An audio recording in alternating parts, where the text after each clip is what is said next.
Shqipëri. Ju e dini më mirë se unë. Po, këtë çështjet janë rastësira faktikisht. Unë personalisht me kolegë që njoh nuk është se kemi një datë simbolik në çdo gjë që kemi edhe me 11 shtator, me 12 shtator, e vim 12 dhe me 15 shtator që ndryshojnë. Janë vitrinet e lartë, po. Sigurisht, po. Por shtatori është momenti kur kthehen studentët, shtatori është momenti që baba ka ikur, shtatori është momenti që fillon parlamenti punë dhe një farë mënyrë duke i bashkëtuar gjithë një mesatar gjithë, 12 shtatori është një ditë që edhe nëse do ketë diçka që do ndodh diçka, është moment impulsiv, është moment kthimi nga pushimet, kështu që do ketë shumë energji besoj dhe do ta shikojmë se ç'do ndodh. Pra, ju e keni vendosur, domethënë edhe simbolikisht datë, pra kjo është rikthimi i tretë i diasporës 12 shtator për të larguar Ramën, data e largimit të kryeministrit.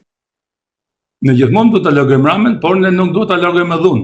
Ky është dallimi i diasporës edhe shumë shqiptarëve që shqiptarët me të vërtetë nuk janë budallë që dalin çdo natë në protestë, edhe ato që angazhohen çdo natë në protestë. Ju jemi shumë mirë njohur sepse lënë familjet, lënë qetësinë e tyre, lënë punën e tyre, pjesë minutat e jetës tyre që vënë i kalojnë protestë, jo për sport, por i kalojnë sepse me të vërtetë e ndjejnë hallin, edhe janë më të çliruar nga emocionet dhe më të emancipuar si njerëz që janë të gatshëm të protestojnë edhe për tjerët. Kështu që ne që vim nga diaspora, ne mbarojmë pushimet, kemi ikur në vend, ne përmerrem me vazhdim me organizimin, me pjesën tonë të organizimit, por duhet edhe një punë shumë e madhe për të bashkërenduar dhëmbët e ingranazhit të diasporës me grupin organizator.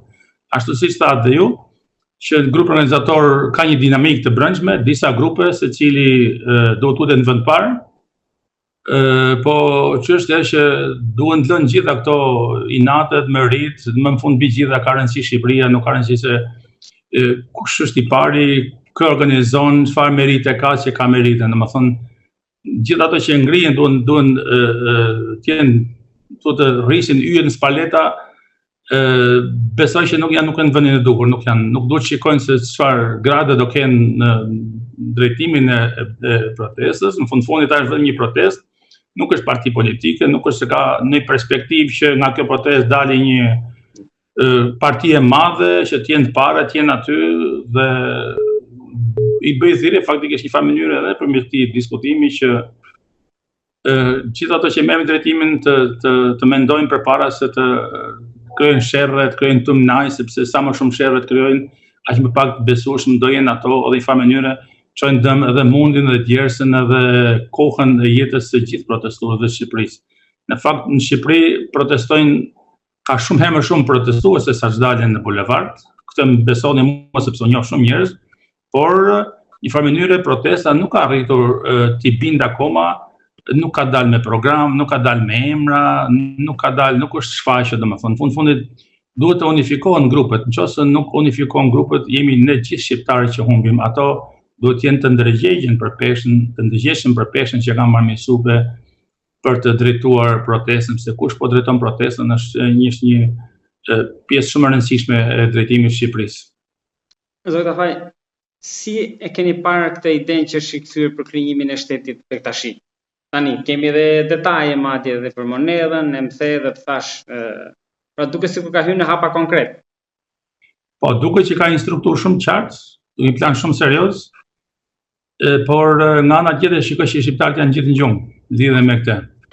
Shteti Bektashian nuk është se Bektashin këtu ju mungon tempulli i lutjes, ose ju mungon të drejtat, ose duket një dorë shumë e gjallëzuar nga jashtë me mbështetjen e Edi Ramës dhe gjithë socialistëve që japin votën e Edi Ramës për krijimin e shteti.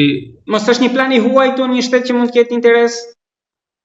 Këtë mendim kam që është një shtet që ka interes jo për Bektashin, po ka interes për veten e tyre, do të krijojë të shtyjë përpara, të krijojë një shembull në mënyrë që pjesa tjetër, domethënë enklava tjetër të ketë njëjtën të ketë mundësi të vërë këmbë diku në shkallë për të ngjitur shkallën sipër dhe për të na pushtuar komplet ideologjikisht mbas edhe nga ana fetare dhe mbas edhe më shumë. Pra shikoni si hapin e parë të pushtimit të Shqipërisë këtë? Është një skenar shumë i errët për Shqipërinë. Kaq mund të them, është një skenar shumë i errët për Shqipërinë, pjesa tjetër do vi më vonë.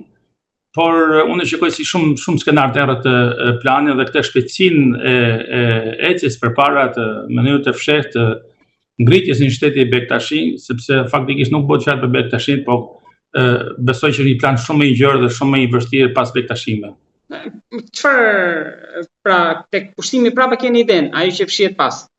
A hapi parë e kësaj enklave që mund krijimi një precedenti i një shteti brenda shtetit.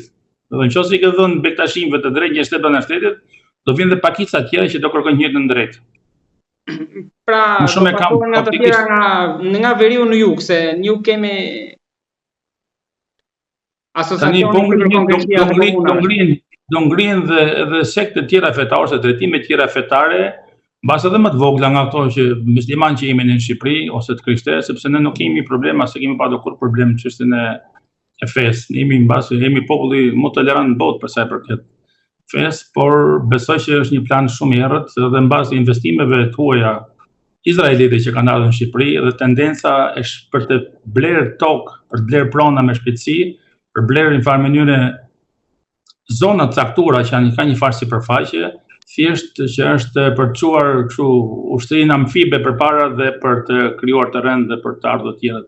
Unë nuk do ta dramatizoj, por gjitha ato dyshime që kemi patur muaj përpara, tani nga dalë po faktorizohen edhe po dalin në hije.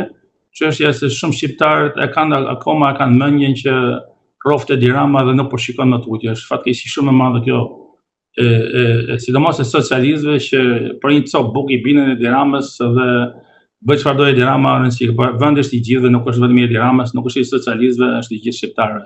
Pra po thoni që është Izraeli pas, që po sjell përpara këtë strukturë. Nuk jam pjesë e kësaj politike, nuk kam asnjë zënë të fshehtë që unë e di dhe të tjerë nuk e dinë.